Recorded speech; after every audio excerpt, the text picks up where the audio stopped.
you're also kind of setting the pace for everyone in the group. So how you paddle affects how other people paddle. So you're still here, Joanne. We were like, that's all good because it's long. Oh, okay. Get scared. I'm get scared. Get scared. Man up. Alright, he done blew me. Stairmaster. He's got the dance step there. Hey guys, we'll only set it on the ground and we'll instruct you on how to get the boat in here. I got another one. I'll just show them up, guys. Woo! Good? So, yep. Keep low. Thank you. Hang on to the side. There we go. I'm going to push them all. I'm swimming in this jug. Bringing it inside, left side is drawing, right side, right. Left. No, man. We're still waiting. That sun feels good, right?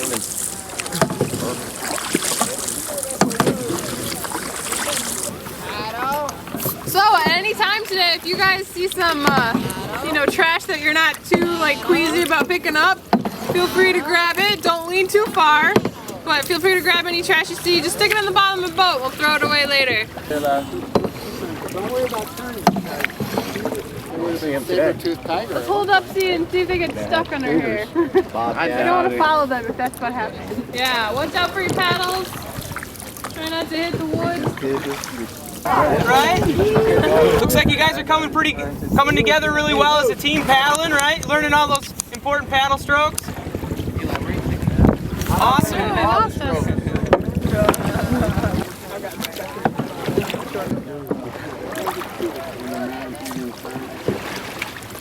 We got a lot of geese here. You guys notice all that? Yeah. Did anybody see the herons? Yeah.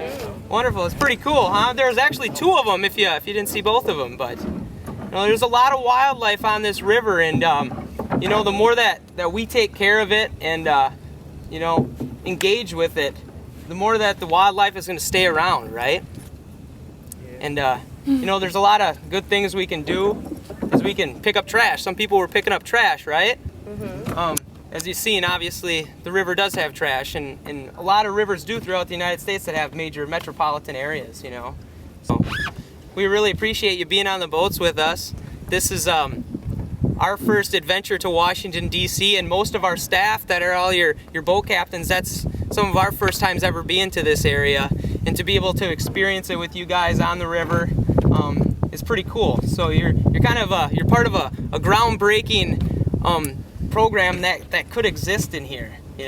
There's already so many wonderful ones too, but to get thousands of people out on this river a year, and engage them with their environment and educate them about it, right, and give them the natural history about it, I think it will impact the way we take care of this place.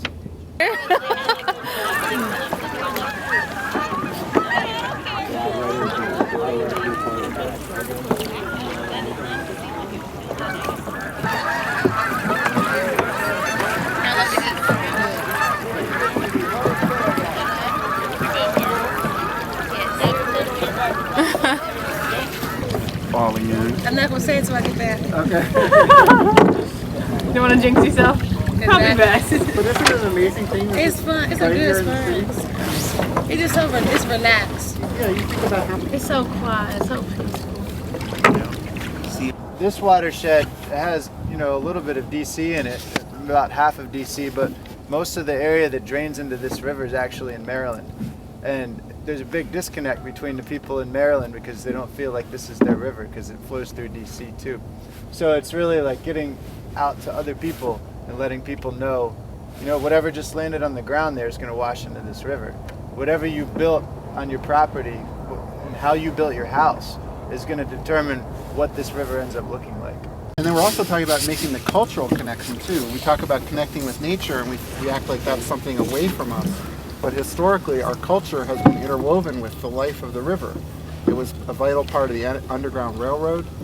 The river was a vital part of Native American civilization going back thousands of years, of all different tribes that came through here and settled along especially along the east side. And it could be important to us again, but far too few of us ever get on the river or make it part of our lives, so we're not going to fight for it. So we need to work on restoring the marshes, on restoring connections to the river. Like this is phenomenal. It's historic what Wilderness Inquiry and Anacostia Watershed and the Park Service and all of us are making possible here. This 1 week, Doug is telling us this is probably going to be the biggest ever time of putting people out on the river in one week. What do you think, Lee? I mean, there've been some big ones, but I don't know that we've gotten over 500 in 1 week. So it's really important that we start to really change what we think about health. And health a lot of times comes from where we live. So we're not going to go outside and walk if we're scared to go outside. We're not going to be able to get apples and spinach and greens if all we have is A1 or the liquor store or any of those things that we know about and live in. So it's very important that we look at where we live and the things around us to be able to change our health. And that's not just the physical things of buildings or the social things of violence, but it's also the things around us. So it's also the river. It's also what the green grass looks like or the space so people can actually go outside. I'm very happy that you guys are out here actually paying attention and really trying to learn because the young ones look up to you. And that's the most important thing when we're talking about changing the places that we live.